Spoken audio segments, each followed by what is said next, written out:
Hello जुगनू। तो हम लोग फिर से आ गए अपने फिजिक्स की क्लास लेकर।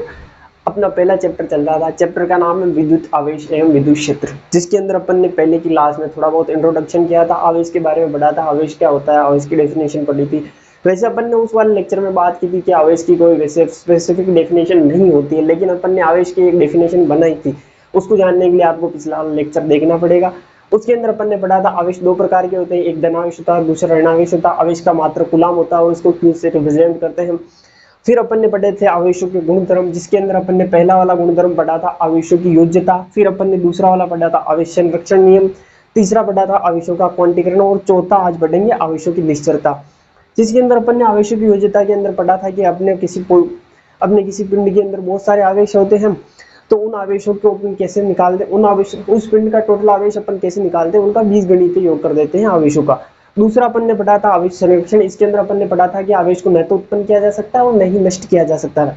तीसरा अपन ने पढ़ा था आवेशों का क्वांटीकरण, जिसके अंदर अपन ने पढ़ा था कि आवेश को सतत रूप में न देकर क्वांटम के रूप में यानी कि एक पैकेट के रूप में दिया जाता है, और वो अपन किस प्रकार देते हैं, क्यू बराबर एन ई के रूप में देते हैं। किसके रूप में देते हैं, क्यू बराबर एन के रूप में देते हैं। तो आज अपन पढ़ेंगे आवेशों की निश्चरता। चौथा गुणधर्म है आवेश का और सबसे अंतिम गुणधर्म है। तो आवेशों की निश्चरता से ये मत आवेशों की निश्चरता से ये मतलब मत निकालना कि निश्चरता यानी कि चरती भैंस, ऐसा नहीं है। निश्चरता, आवेशों की निश्चरता में यह बताया जाता है कि आवेश जो होता है ना, उस पर वेलोसिटी का किसी प्रकार से कोई प्रभाव नहीं पड़ता है। जैसे कि अपने पास में अपन ने पहले पढ़ा था पिछले वाले लेक्चर के अंदर, जो आवेश होता है ना, वो भी आंतरिक गुण होता है पदार्थ का, और द्रव्यमान भी पदार्थ का आंतरिक गुण होता है। लेकिन द्रव्यमान पर क्या होता है, वेलोसिटी का प्रभाव पड़ता है। जैसे कि 11 के अंदर अपन पढ़ते हैं रिलेटिव मास, m बराबर m nought upon √1 minus v square by c square. जहां पर ये m है ना रिलेटिव मास, और ये है उस पार्टिकल का रेस्ट में मास यानी कि विरामावस्था में द्रव्यमान। तो अपन ये जो पढ़ते हैं ना रिलेटिव मास, सापेक्ष द्रव्यमान, ये क्या होता है कि द्रव्य पदार्थ की चाल पर डिपेंड करता है पूरा। लेकिन अपने पास में क्या होता है कि आवेश जो होता है ना, आवेश का चाल पर किसी प्रकार का प्रभाव नहीं पड़ता है। यानी कि कोई भी कण, कोई भी आवेश है, अगर वो गतिमान है तो भी उस पर आवेश इतना ही रहेगा, और कोई विराम अवस्था में है तो भी आवेश उतना ही रहेगा। यानी कि निश्चरता के अंदर अपन पढ़ सकते हैं सीधी भाषा में कि क्यों विरामावस्था बराबर क्यों गतिशील या गतिमान।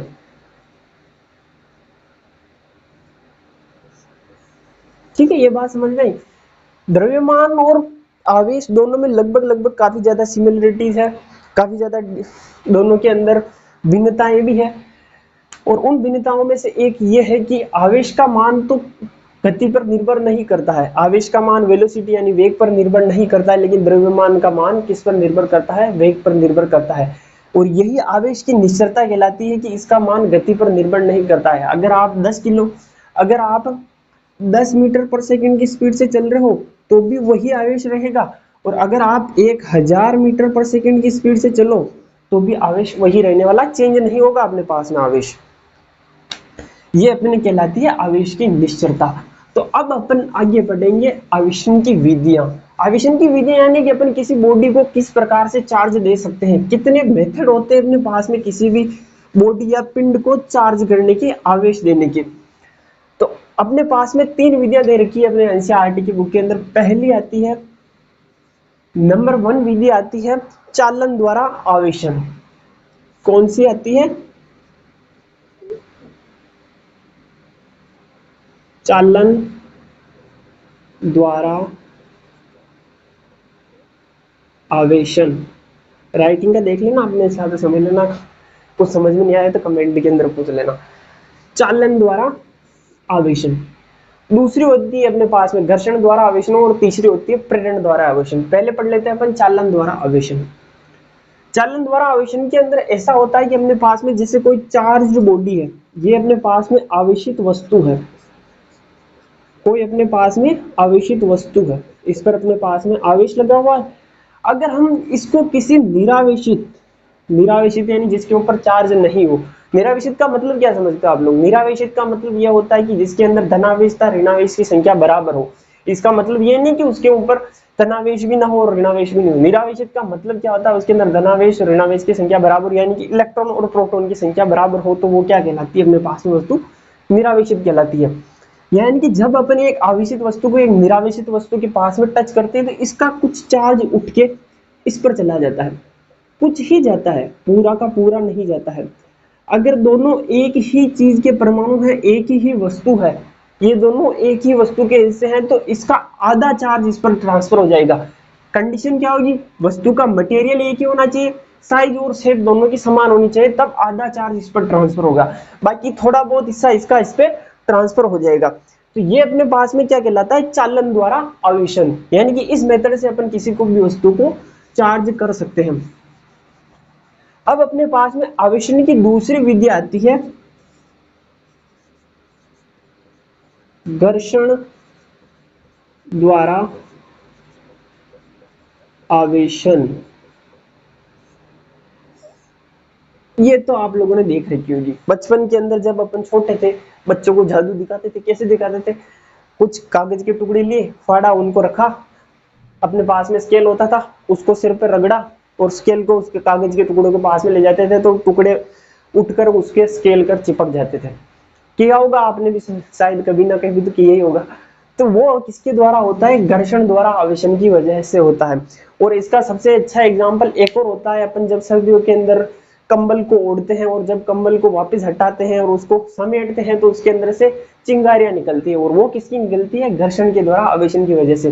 घर्षण द्वारा आवेशन में क्या होता है कि जब अपन किन्हीं दो वस्तुओं को आपस में रगड़ते हैं तो एक वस्तु से इलेक्ट्रॉन निकलते हैं और दूसरी वस्तु के अंदर ट्रांसफर हो जाते हैं। तो यानी कि घर्षण हुआ दोनों के बीच में, और इलेक्ट्रॉन यानी चार्ज का ट्रांसफर हुआ, आवेश का ट्रांसफर हुआ, जिसकी वजह से दोनों के अंदर चार्ज आ गया। जिससे इलेक्ट्रॉन निकले उसके अंदर पॉजिटिव चार्ज आएगा और जिसके अंदर इलेक्ट्रॉन गए उसके अंदर नेगेटिव चार्ज आएगा। तो ये बात समझ में आप लोगों के?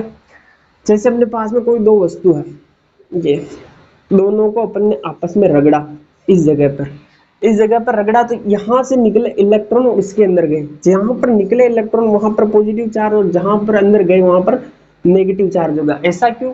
क्योंकि देखो निरावेशित वस्तु के अंदर धनावेश और ऋणावेश की संख्या बराबर होती है, इसके अंदर भी धनावेश और ऋणावेश की संख्या बराबर होगी। अगर मैंने यहां से कुछ ऋणावेश निकाल लिया तो अधिकतम क्या हो गया? अपने पास में धनावेश हो गया। तो ये तो क्या हो गई? धनावेशित हो गई। और इसके अंदर अपन ने क्या दिया? ऋणावेश दिया, यानी इलेक्ट्रॉन दिया, तो इस पर क्या आ गया? ऑटोमेटिकली ऋणावेश आ गया। ये होता है घर्षण द्वारा आवेशन। अब अपन पढ़ेंगे तीसरा अपना, थोड़ा सा एनसीईआरटी की नजरिए से देखें तो इंपॉर्टेंट आता है, और वो है प्रेरण द्वारा आवेशन। बोर्ड के अंदर शायद इससे क्वेश्चन आता है। आवेशन के तीनों मेथड में इंपॉर्टेंट यही है बोर्ड के नजरिए से। क्या आता है इसके अंदर? प्रेरण द्वारा आवेशन। प्रेरण द्वारा आवेशन के अंदर देखो, इन जनरली अपन क्या करते हैं कि वस्तु को छुए बिना उसको आवेशित करते हैं। इन दोनों के अंदर अपन ने वस्तु को छुआ था, पहली के तो दूसरे के पास में टच ही कर दिया, तो उससे एक से आवेश को ट्रांसफर हो गया दूसरे के ऊपर। और घर्षण द्वारा आवेशन के अंदर अपन ने दोनों को छुआ और आपस में रगड़ा, इसी वजह से इलेक्ट्रॉन एक से निकले और दूसरे के अंदर गए। लेकिन तीसरे के अंदर अपन करेंगे जादू। जादू कैसे करेंगे? वस्तु को छुएंगे नहीं और उसके अंदर अपन आवेश दे देंगे। इसके लिए इस विधि को क्या बोलते हैं अपन? इसको प्रेरण द्वारा आवेशन। और इसके अंदर क्या होता है? आवेश प्रेरित होता है। तो इसके लिए अपन क्या करते हैं? अपने पास में सबसे पहले एक धातु का गोला होता है, उसको रखते हैं कुचालक स्टैंड पर। यह होता है निरावेशित, इस पर किसी प्रकार का आवेश नहीं है। अब इसको करना है अपने को चार्ज करना है, तो इसको अपन क्या करेंगे? इसके पास में एक धनावेशित धातु की छड़ लेकर जाएंगे। ठीक है, ये धनावेशित धातु की छड़ इसके पास लेके गए अपन, इसके पास लेके गए। अब ये निरावेशित है, ये वाला, इसको देखो पहले, ये निरावेशित है, यानी इसके अंदर धनावेश ऋणावेश की संख्या समान होगी। अब समान होगी इसके अंदर, यानी धनावेश भी है और ऋणावेश भी है। अब इसके पास अपन लेके गए एक धनावेशित छड़। अब धनावेशित छड़ यानी कि धनावेश है तो ऋणावेश को क्या करेगा? अपनी ओर आकर्षित करेगा। मैंने बताया था एग्जांपल से कि अपोजिट जेंडर एक दूसरे को अट्रैक्ट करते हैं, उसी प्रकार अपोजिट चार्ज एक दूसरे को अट्रैक्ट करते हैं। तो यहाँ से ये प्लस वाला किसको अट्रैक्ट करेगा? नेगेटिव को। माइनस को, और रिपेल यानी कि प्रतिकर्षित किसको करेगा, धनावेश को। ये धनावेश को प्रतिकर्षित किया और ऐसा का ऐसा अपने पास में कुछ अलग स्टैंड है, और ये अपने पास में चित्र बन के आया बी। अब अपने पास में सी चित्र बनाएंगे। सी चित्र बनाने के लिए अपन क्या करेंगे, इसको भू संपर्कित कर देंगे। भू संपर्कित यानी कि यहां से एक तार लिया और इसको जमीन से जोड़ देंगे, ग्राउंडिंग आप लोगों ने कहीं पे सुना हो तो ये अपन ने क्या किया, ये ऐसे की ऐसे छड़ बना दी जिस पर अपने पास में पॉजिटिव चार्ज है। अब अपन ने इसको ग्राउंड कर दिया। बोलो ग्राउंड कर दिया तो पहले ये इससे इसको धक्का दे रहा था, प्रतिकर्षित करा, दूर भेज रहा है इसको, भाई जा यहां से, जा निकल तू निकल, लेकिन यहाँ पर गेट बंद है, गेट बंद है तो यहाँ पर जा नहीं सकता, तो यहीं पर रुक गया। अब अपन ने जैसे इसको ग्राउंड किया तो इसके लिए इसका गेट खुल गया अपने पास में आगे के लिए। ये नेगेटिव चार्ज इस पर आकर्षण की वजह से बंधा हुआ है। ये अपने पास में कुछ अलग स्टैंड है, ये अपना पास में सी चित्र, और इसको कर दिया था अपन ने ग्राउंड। अब ग्राउंड करने की वजह से इसके गेट खुल गए धनावेश के लिए, तो धनावेश क्या हुआ, इस वायर से होता हुआ जमीन के अंदर चला गया। अब अपने पास में केवल इसके अंदर क्या बचा, ऋणावेश ही बचा। ऋणावेश बचा तो सबसे पहले अपन क्या करेंगे, इस छड़ को हटाएंगे नहीं इसके पास से, और ग्राउंड को हटा देंगे। ग्राउंड को हटा देंगे तो यहां पर इसका सी बनेगा चित्र डी। चित्र बनेगा कौन सा वाला, डी। ग्राउंड से हटा दिया, ये नेगेटिव इसकी ओर से खींचा हुआ ही है। अब अपन क्या करेंगे, ग्राउंड से हटा दिया अपन ने, ये अपने पास में डी बन गया। अब अपन क्या करेंगे, इस छड़ को भी हटा लेंगे। छड़ को हटाएंगे तो इसकी वजह से इन दोनों के बीच में आकर्षण हट जाएगा। आकर्षण हटेगा तो ये अपना पास में जो ऋणावेश है इस पूरी बॉडी पर समान रूप से फैल जाएगा। तो ये नेगेटिव चार्ज इस पर समान रूप से फैल गया और अपन ने इसको भी हटा लिया, तो ये अपने पास में बना ई। तो देखो अपन ने इस गोले को टच भी नहीं किया, बिना टच किए इन दोनों को आपस में टच किया, नहीं टच किया, यानी कि इसके अंदर हुआ जादू। दोनों को अपन ने टच नहीं किया, और टच किए बगैर ही इसको आवेशित कर दिया। कौन सा आवेश दिया अपन ने, ऋणावेश दिया। अगर आप इसको धनावेशित करना चाहते हो तो क्या करोगे, यहाँ पर अपन ने जो छड़ ली वो धनावेशित न लेकर क्या लोगे, ऋणावेशित लोगे। ऋणावेशित लोगे तो प्रेरित आवेश किस प्रकार होगा, यहाँ पर ऋणावेश होगा तो ये अपने को किस साइड में खींचेगा, धनावेश को इस साइड में खींचेगा और ऋणावेश को प्रतिकर्षित करेगा। इस साइड में धनावेश रहेगा, ग्राउंड करेंगे तो ऋणावेश ग्राउंड के अंदर चला जाएगा, यहाँ पर धनावेश बचेगा, और जैसे ही छड़ को हटाया संपूर्ण होने पर धनावेश फैल जाएगा। ये अपने क्या कहलाता है, प्रेरण द्वारा आवेशन। टेंशन मत लो, इन सबके नोट्स आपको टेलीग्राम पर मिल जाएंगे। एक बार चैप्टर को खत्म होने दो, हैंड रिटन है, मैं बनाऊंगा तुम लोगों के लिए नोट्स, और उसके अंदर टेलीग्राम पे डाल दूंगा आप लोगों के लिए। ठीक है, इतना सा समझ में आया। चालन द्वारा आवेशन, कर्षण द्वारा आवेशन, प्रेरण द्वारा आवेशन, दोनों को आपस में टच करते हैं, एक से आवेश दूसरे के अंदर ट्रांसफर हो जाता है। कर्षण द्वारा आवेशन, दोनों को आपस में रगड़ते हैं, रगड़ने की वजह से एक से इलेक्ट्रॉन निकलते हैं दूसरे के अंदर चले जाते हैं, जिससे निकले उसके अंदर पॉजिटिव चार्ज और जिसके अंदर गए उस पर नेगेटिव चार्ज आ जाता है। प्रेरण द्वारा आवेशन क्या करते हैं अपन, इसको छूते नहीं, आवेशित देते हैं, एक धातु की छड़ ले जाते हैं, जो जैसा चार्ज उस गोले को देना उसका विपरीत आवेश लेके जाते हैं, और वो अपने पास में उसका विपरीत आवेश यहाँ पर प्रेरित हो जाता है। कंडीशन क्या होती है, इसको ग्राउंड करना होता है। अब इससे पहले कि अपन आगे बढ़े, आप लोगों के लिए एक क्वेश्चन है। पहला क्वेश्चन तो यही मान लेना कि आपको इसको पॉजिटिव चार्ज करना है। पहला क्वेश्चन बना लो कि किसी धातु को, निरावेशित धातु के गोले को बिना स्पर्श किए आप किस प्रकार धनावेशित करोगे, ये अपने हिसाब से कर लेना। दूसरा एग्जाम्पल यानी कि दूसरा आपके लिए होमवर्क का क्वेश्चन मैं देता हूं कि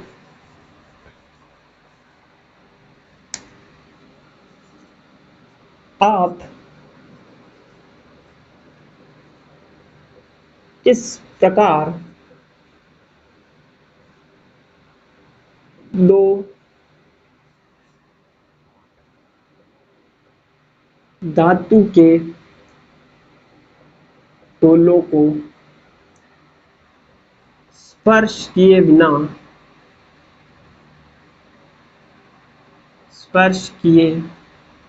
बिना विपरीत आवेशित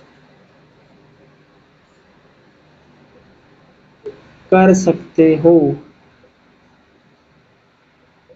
देखो अपन ने जो पढ़ा और इसके अंदर थोड़ा सा डिफरेंस ये है कि अपन ने जो पढ़ा उसके अंदर अपन ने एक गोला पढ़ा था, एक गोले को अपने छड़ लेके गए और उसको आवेशित कर दिया प्रेरण की वजह से।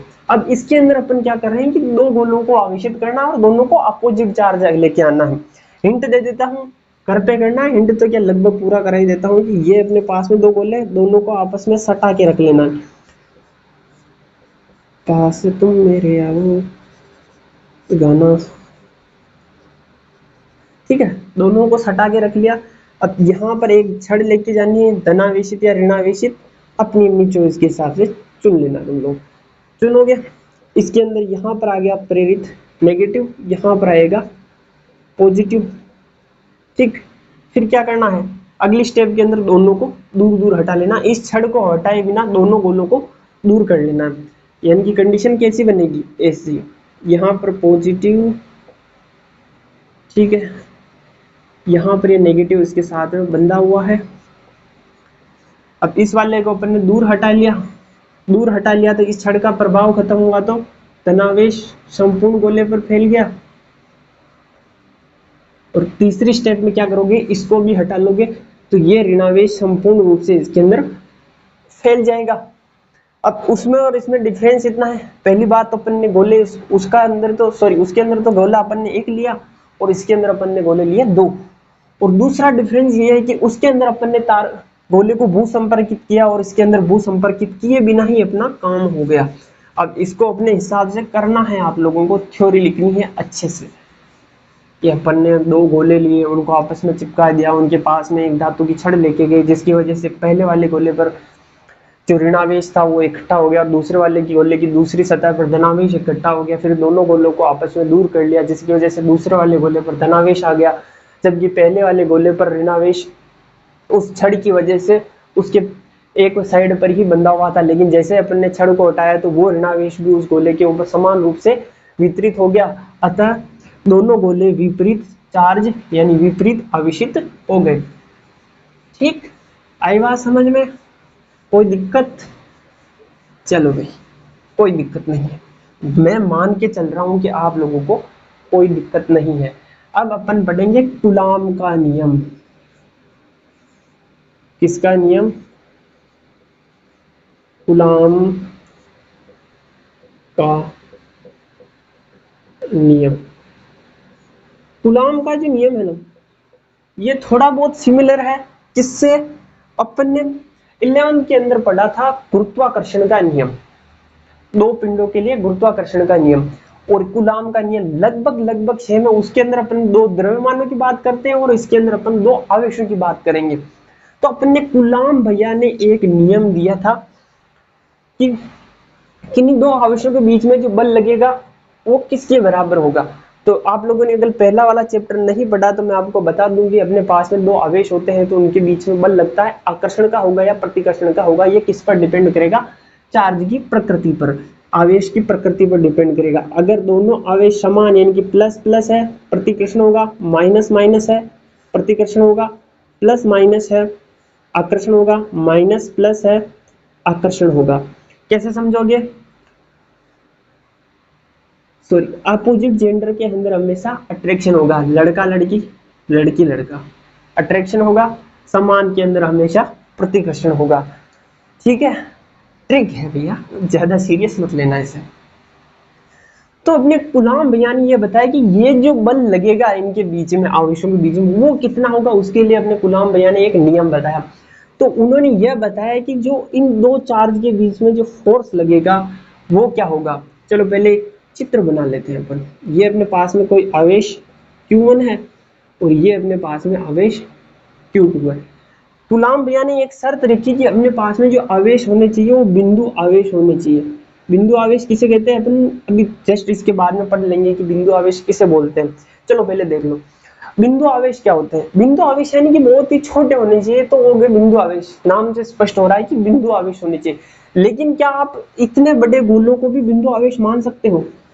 मान सकते हैं, पर कंडीशन है। कंडीशन ये है कि इन दोनों इतने बड़े आवेशों के बीच में जो डिस्टेंस है, इन दोनों इतने बड़े आवेशों के बीच में जो डिस्टेंस है ना, ये वाली डिस्टेंस वो कैसी होनी चाहिए, वो greater than greater than greater than greater than greater than greater than greater than इनकी जो रेडियस होगी उससे होनी चाहिए, यानी कि इनकी त्रिज्या से इन दोनों के बीच की दूरी बहुत ही ज्यादा होनी चाहिए। तब अपन क्या करेंगे, इन दोनों आवेशों को बिंदु आवेश मान सकते हैं। फॉर एग्जाम्पल देखो, मैंने आपको एक वॉलीबॉल पकड़ा दिया, उस पर उसके ऊपर कुछ चार्ज दे दिया, मेरे पास में एक वॉलीबॉल है, उसके ऊपर भी एक चार्ज है कोई ना कोई। अब अब अपन दोनों पास पास में खड़े होंगे तो वो पॉइंट चार्ज नहीं कहलाएंगे, लेकिन अगर मैंने वो आपको वॉलीबॉल दिया और दूर भेज दिया, आपको कहा भाई 100 मीटर 200 मीटर चलो 1 किलोमीटर दूर चले जाओ मेरे से, 1 किलोमीटर दूर गए और वहां से आपने मेरे को दिखा, वैसे तो दिखूंगा नहीं मैं, लेकिन अगर मैं दिखा तो पॉइंट दिखाई देगा, बिल्कुल छोटा सा पॉइंट। तो वो पॉइंट अपने पास में था बड़ा, लेकिन क्या हो गया, पॉइंट हो गया, यानी पॉइंट चार्ज, यानी फिर बिंदु आवेश हो गया। तो कंडीशन होती है कि अपने पास में किसको बिंदु आवेश मानेंगे और किसको बिंदु आवेश नहीं मानेंगे, ये किस पर डिपेंड करता है, दोनों के बीच की डिस्टेंस पर डिपेंड करता है कि डिस्टेंस कितनी ज्यादा है। अगर डिस्टेंस ज्यादा होगी तो दोनों आवेशों को अपन बिंदु आवेश कंसीडर कर लेंगे, और अगर डिस्टेंस कम होगी तो अपन दोनों आवेशों को बिंदु आवेश कंसीडर नहीं करेंगे। तो अपने कूलाम भैया ने कहा कि दो बिंदु आवेशों के बीच में जो बल लगता है, या आकर्षण का हो या प्रतिकर्षण का हो, वो किस पर निर्भर करता है, वो समानुपाती होता है दोनों आवेशों के गुणनफल के। ठीक है, वह उनके बीच की दूरी r के वर्ग के व्युत्क्रमानुपाती होता है, यानी कि पहला समानुपाती यानी कि f proportional to q1 q2, दूरी के वर्ग के व्युत्क्रमानुपाती यानी f प्रोपोर्शनल टू 1/r²। अब दोनों को जोड़ के लिख लेंगे अपन यहाँ पर, तो प्रोपोर्शनल टू q1 q2/r²।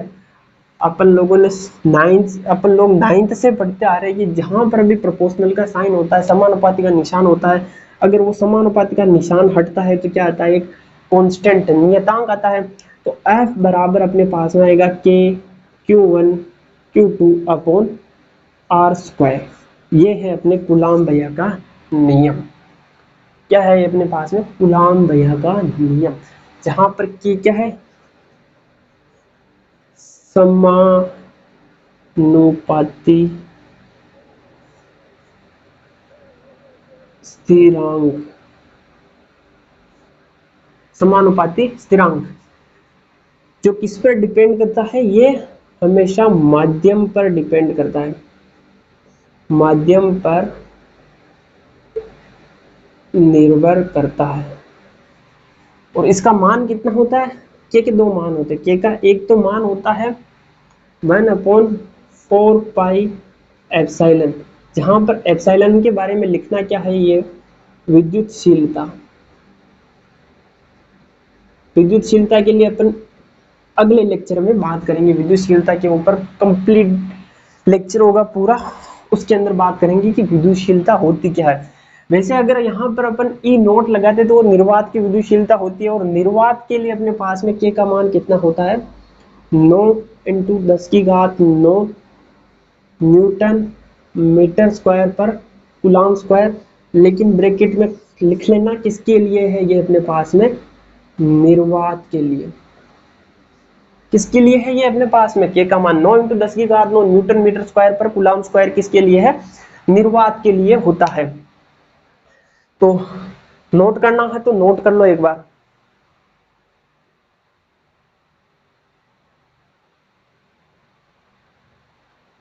ठीक, मेरे हिसाब से नोट कर लिया होगा, पॉज करके कर लेना अगर नहीं किया हो तो। अब अपन पढ़ते हैं एनसीईआरटी का सबसे फेवरेट टॉपिक जिससे क्वेश्चन आ सकते हैं।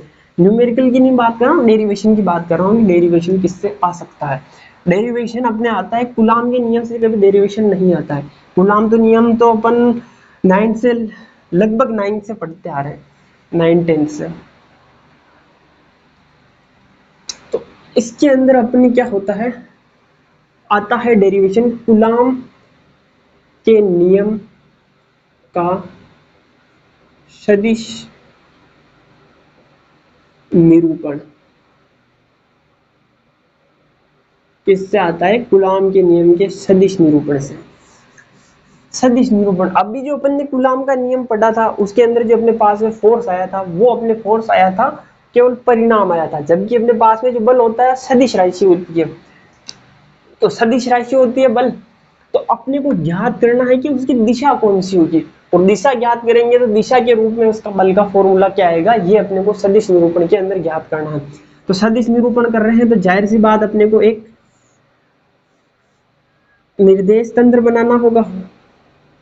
ये मान लेते हैं अपने पास में कोई निर्देश तंत्र, यहाँ पर चार्ज है अपने पास में Q1 और यहाँ पर चार्ज पड़ा हुआ है Q2। ये Q1, ये अपने पास में Q2। Q1 की वजह से इस साइड में Q2 पर फोर्स लग रहा है, किस पर लग रहा है, 2 पर, किसकी वजह से, 1 की वजह से। इस पर लगेगा इस साइड में, ठीक है। अगर ये अपन यहाँ पर दोनों को समान आवेशित मान रहे हैं, हम कौन सा मान रहे हैं, समान आवेशित, दोनों समान है। अगर दोनों या तो फिर दोनों पॉजिटिव होंगे या फिर दोनों नेगेटिव होंगे, तब की कंडीशन की बात कर रहे हैं। बल लगेगा इस साइड में, किस पर लग रहा है, 1 पर लग रहा है, किसकी वजह से लग रहा है, सेकंड की वजह से। ये F2 वेक्टर, ये अपने पास में R1 वेक्टर, ये R2 वेक्टर, ये होगा या तो R12 वेक्टर या फिर होगा R21 वेक्टर, ठीक है। यहां तक बात समझ में है आप लोगों के।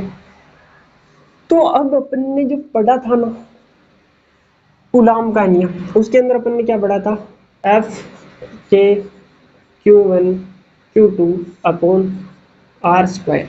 ये अपने पास में अदिश रूप है, लेकिन अपने को सदिश रूप पढ़ना है। तो सदिश कौन सा निकालेंगे अपन, 1 2, तो यहाँ पर भी लगाना है 1 2, तो यहाँ पर हमेशा क्या लिखते हैं, ये तो क्या हुआ, परिणाम हुआ। दिशा के लिए हम अपन लगाते हैं हमेशा एकांक सदिश यूनिट वेक्टर। तो एकांक सदिश क्या हो जाएगा, 1 2 कैप। अगर इस साइड में जा रहे हैं तो जाहिर सी बात है R12 कैप आएगा, अगर उस साइड में जा रहे हो तो उसके लिए अपन क्या लेंगे, R21 कैप। अब इसको तुम लोग सोल्व करना चाहो तो और आगे सोल्व कर सकते हो। कैसे कर सकते हो, अपन ने पढ़ा था एकांक सदिश बराबर क्या होता है, सदिश का परिणाम, सॉरी सदिश बटेवा सदिश का परिणाम। यही चीज यहां पर अप्लाई करनी है अपने को। तो 1 2 वेक्टर बराबर के Q1 Q2 upon R12 square. यहां पर क्या लिखोगे, मल्टीप्लाई R वेक्टर यानी कि R12 वेक्टर बाई परिणाम निकालना है। परिणाम निकालोगे तो परिणाम क्या आएगा, मोड ऑफ R12 वेक्टर। ये और ये चीज एक ही होती है, परिणाम वेक्टर लगा के मोड लगाओ या फिर मोड नहीं लगाओ तो वेक्टर को हटा दो ऊपर वाले को, तो परिणाम ही होता है। परिणाम होता है तो ये और ये चीज सेम दिख रही है तो दोनों को गुणा कर देंगे, तो यहाँ पर क्यूब आ जाएगा अपने पास में F12 वेक्टर बराबर के Q1 Q2 upon R12 cube और ये R12 वेक्टर। ये अपने पास में क्या आ गया, न्यूटन के नियम का, सॉरी कूलॉम के नियम का सदिश रूप। ऐसे अपने पास में क्या होगा, F21 वेक्टर सेम है पूरा का पूरा, करना चाहो तो कर देना, बाकी ऐसे लिख देना R21 का क्यूब R21 वेक्टर, ठीक है। यहां तक समझ में आया आप लोगों के। अगर यहां तक समझ में आ गया तो अपन बढ़ते हैं आगे। अपन आगे बढ़े उससे पहले नोट कर लो, पॉज करके नोट कर लो, मेरे हिसाब से नोट कर लिया होगा आप लोगों ने। अब मैं इसको मिटाता हूं। अब अपने पास में एनसीईआरटी सवाल देती है, वो देती तो इसी चीज से है, सदिश निरूपण से, लेकिन सदिश निरूपण से भी ट्रिकी क्वेश्चन आता है, और ये आता है कि सिद्ध करो कि, क्या सिद्ध करना है अपने पास में, क्वेश्चन आता है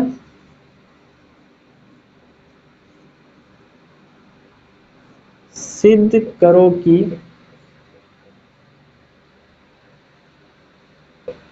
कूलॉम का नियम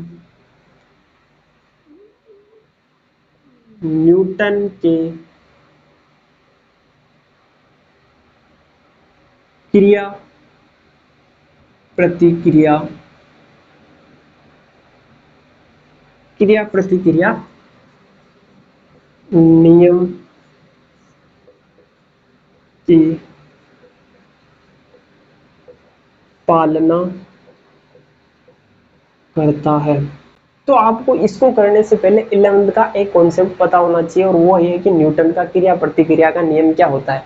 वैसे इसे न्यूटन की गति का तीसरा नियम भी कहते हैं और ये बताता है कि हर एक क्रिया की समान तथा विपरीत प्रतिक्रिया होती है। परिणाम में समान होती है लेकिन दिशा में विपरीत होती है और वो प्रतिक्रिया होती है। इसके लिए अपन ने जब अपन फ्रिक्शन पढ़ते थे, घर्षण पढ़ते थे, तब अपन ने रिएक्शन फोर्स या फिर उसको अभिलंब प्रतिक्रिया बल पढ़ा था। पढ़ा या नहीं पढ़ा? थोड़ा बहुत तो याद होगा।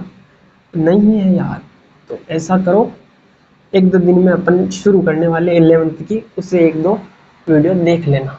और नहीं देखना है मेरा वीडियो तो किसी और का देख लेना, अभी जाके देख लेना, ठीक है। इतनी सी बात समझ में है आप लोगों के।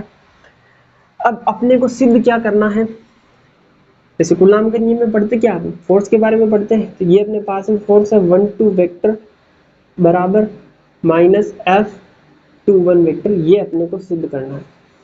देखो बल लगा रहे हैं, सेम इधर भी बल लग रहा है, दोनों का मान परिणाम में सेम होता है, ये अपन ने देख लिया है। दोनों का मान परिणाम में सेम होगा लेकिन दिशा में विपरीत होगा। ये किससे डिपेंड पता चलेगा अपने को? माइनस के निशान से पता चलेगा। तो ये अपने को सिद्ध करना है। तो सिद्ध करने के लिए सबसे पहले वही करना है, अपने को क्या करना है, एक द्विविमीय निर्देश तंत्र बनाना है। ये अपने पास में एक द्विविमीय निर्देश तंत्र है, यहाँ पर Q1 रखा हुआ है, यहाँ पर Q2 रखा हुआ है, ये दोनों के बीच की डिस्टेंस। बोलो इस साइड में बल कौन सा आएगा? 2 पर लग रहा है 1 की वजह से, इस पर लग रहा है 1 पर 2 की वजह से। यहाँ पर R1 वेक्टर, ये R2 वेक्टर। अगर इधर से इस साइड में जाएंगे तो क्या आएगा? R1 vector minus R2 vector. इसको तुम और क्या लिख सकते हो? R12 vector. और अगर इधर से इस साइड में जाओगे तो क्या आएगा? R2 vector minus R1 vector. इस पूरे को और क्या लिख सकते हो तुम लोग? R21 vector. ये चीज समझ में आई तुम लोगों का? समझ में आई तो अपन ने पहले पढ़ा, उसके हिसाब से क्या लिख लेंगे? वी नो दैट, क्या जानते हैं अपन? F12 वेक्टर कितना होगा? K Q1 Q2 upon R12 का होल क्यूब R12 वेक्टर। ठीक है, अब इस 12 की जगह मैं क्या लिखूंगा? R1 vector minus R2 vector. यहां तक समझ में आ जाना चाहिए आप लोगों के। तो एक चीज यहां से और देख लो, R21 का परिणाम और R12 का परिणाम समान ही होगा। कैसे? डायग्राम से देख लो, समझ में आ रहा है? ये भी इसी चीज को बता रहा है और ये भी इसी चीज को बता रहा है, लेकिन अपने पास में क्या है, दिशा अलग होने की वजह से इस पर वेक्टर लग रहा है और दोनों की दिशा अलग अलग आ रही है। लेकिन अगर अपन इनका परिणाम निकालेंगे तो दोनों का परिणाम तो सेम ही आने वाला है। तो पहले इसको सोल्व करो। यहां पर लिखोगे, क्या लिखोगे? कि Q1 Q2 upon R12 cube. यहाँ पर लिख लो R1 vector minus R2 vector. ये किसकी वैल्यू चल रही है अपने पास में? F12 की। इसको देना इक्वेशन नंबर फर्स्ट। अब ऐसे ही F21 वेक्टर भी आएगा, कितना आएगा? K Q1 Q2 upon R21 cube. यहाँ पर क्या आ जाएगा? R2 vector minus R1 vector. यहाँ से अगर मैं माइनस कॉमन ले लूँ तो वो माइनस कहाँ पर आ जाएगा? इस जगह पर माइनस आ जाएगा। चलो माइनस कॉमन लेके देखते हैं। ये F21 वेक्टर बराबर K Q1 Q2 upon R21 cube. Minus common ले लिया तो मैं यहाँ पर आगे लिख देता हूँ minus R1 vector minus R2 vector. ये अपने पास में इक्वेशन नंबर सेकेंड बैठ रही है। देखो ये वाली वैल्यू पूरी कहाँ पर आ रही है? यहाँ पर आ रही है। और किसके बराबर आ रही है? इस वाली वैल्यू के बराबर आ रही है। अगर R12 क्यूब और R21 क्यूब बराबर हो तो अपन ने डायग्राम से देख ही लिया है। ज्यामिति से क्या है अपने पास में? ज्यामिति से क्या है? R12 का मोड किसके बराबर है? R21 के मोड के बराबर।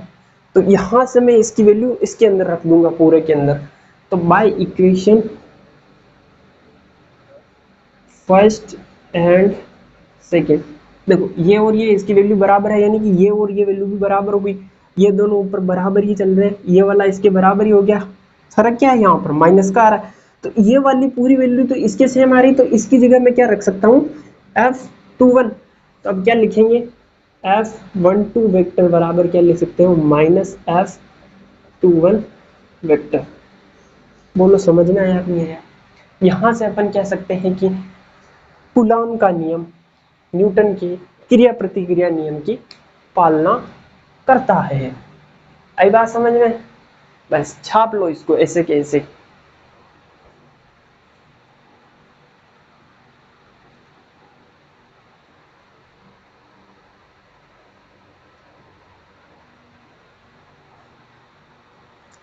चलो अब करते हैं अपन न्यूमेरिकल, कूलॉम के नियम पर न्यूमेरिकल करते हैं।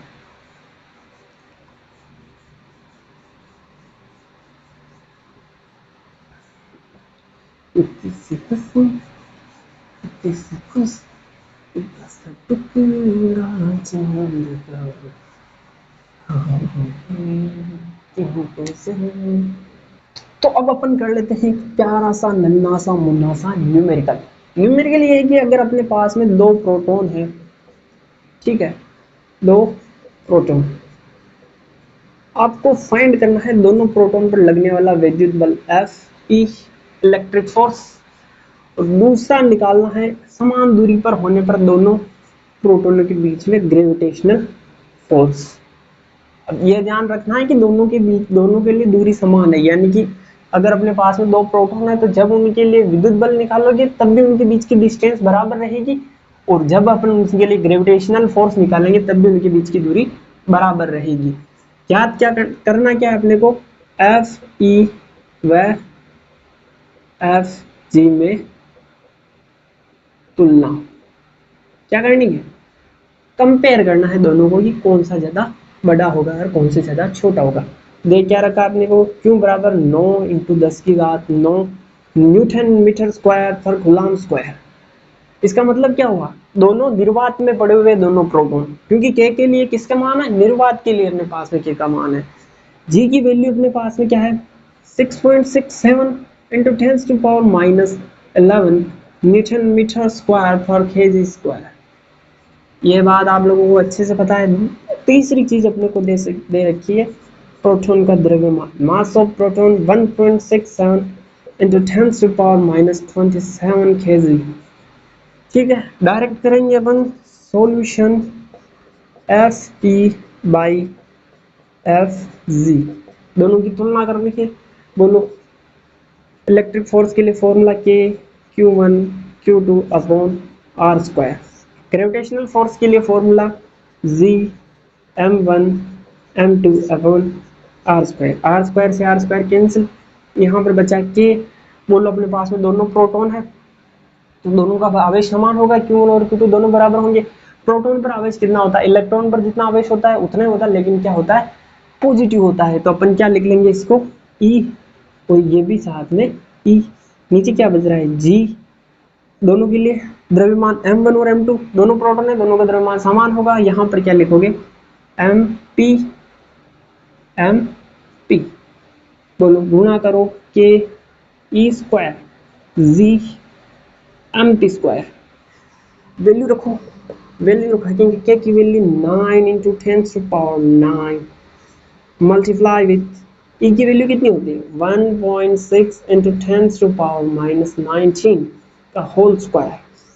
जी की वैल्यू कितनी रखोगे 6.67 × 10⁻11 मल्टीप्लाई विथ एमपी कितनी रखोगे 1.67 × 10⁻27 का होल स्क्वायर, और इसको सॉल्व करोगे तो कितना आएगा अपने पास में 1.3 × 10⁻36 अप्रोक्सीमेटली अपने पास में लगभग वैल्यू यही आएगी।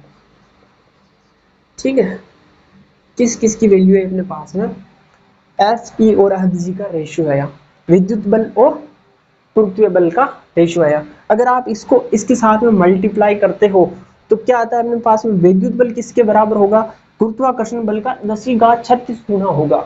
यानी कि अपने पास में हमेशा विद्युत बल ज्यादा होगा और गुरुत्वाकर्षण बल कम होगा। इसलिए अपन कह सकते हैं कि विद्युत बल एक स्ट्रॉन्ग फोर्स होता है और गुरुत्वाकर्षण बल एक वीक फोर्स होता है। ये बात समझ में नहीं आप लोगों को, छाप लेना इसको। अब अपन करते हैं दूसरा प्यारा सा नन्ना मुन्ना सा न्यूमेरिकल नंबर 2 2 2 2। भाइयों और बहनों ध्यान से सुनो, न्यूमेरिकल नंबर 2। अपने पास में दो आवेश है 4e व e, दोनों x दूरी पर रखे हैं, ठीक है।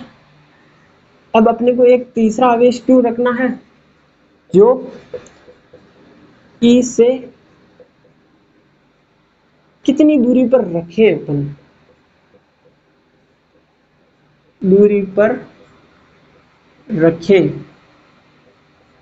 कि ये अपने पास में क्यों है, वो संतुलन में है, संतुलन में रहे, ठीक है। अब मैं यहां पर खड़ा हूं, चाहे आप अपने आप को मान लीजिए यहां पर। अब आपको एक इस साइड से खींच रहा है, एक इस साइड से खींच रहा है, और आपको यहाँ के यहाँ खड़ा रहना है। बोलो कौन सी कंडीशन बनेगी, अगर वो वाला जितने बल से खींच रहा है, अगर इतना वाला भी उतने ही बल से खींचे अपने को, तो हम संतुलन में रहेंगे, इसके इसी जगह पर रहेंगे, ना इधर जाएंगे ना इधर जाएंगे, ठीक है। यही बात समझ में। तो इसके लिए अपन क्या करेंगे, Q को अपने पास में 4E की वजह से बल निकालेंगे और E की वजह से बल निकालेंगे और दोनों को बराबर रख देंगे।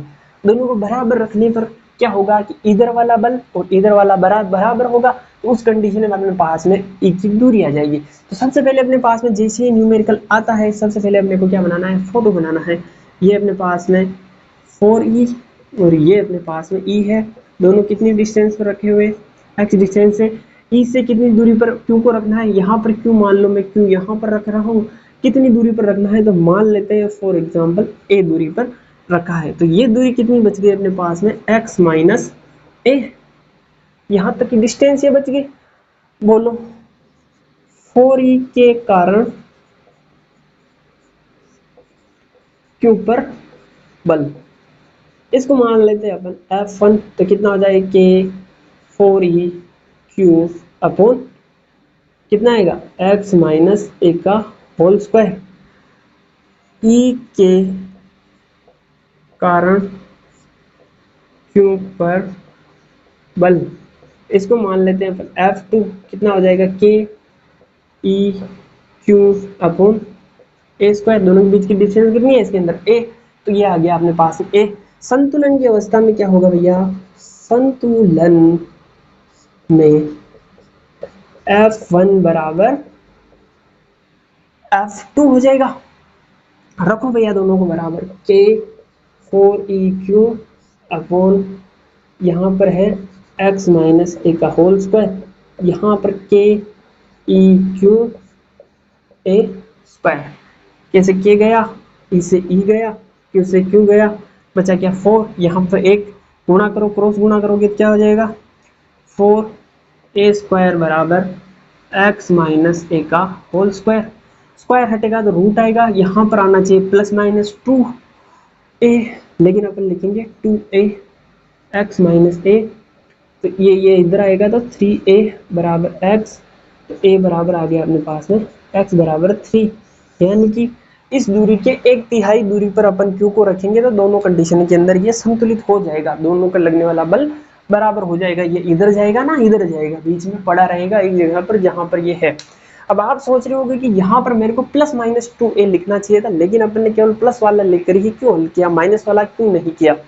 तो जब अपन माइनस वाला लेते तो ये अपने पास में डिस्टेंस माइनस के अंदर आती है और माइनस के अंदर जाती तो उस साइड में जाती है, ठीक है, क्योंकि अपन अगर x को इस साइड से मान रहे तो उस साइड के अंदर ही जाती, जाहिर सी बात है। तो अब अगर बताओ, आप मेरे को ये चीज बताओ कि इस साइड में अगर अपन ने किसी आवेश को ले लिया, तो देखो ये पॉजिटिव एक सेकंड के लिए मान लेते हैं वो भी पॉजिटिव है अपने पास में कोई चार्ज, अगर वो पॉजिटिव है तो इसकी वजह से चार्ज फोर्स की डायरेक्शन इस साइड में, इस वाले की वजह से फोर्स की डायरेक्शन इस साइड में। दोनों फोर्स की डायरेक्शन एक ही साइड में होगी तो बोलो संतुलित अवस्था में जाएगा? कभी नहीं जाएगा, वो तो उधर जाएगा भैया। और किस साइड में जाएगा? दोनों फोर्स जुड़कर उस साइड में जाएगा, ठीक है।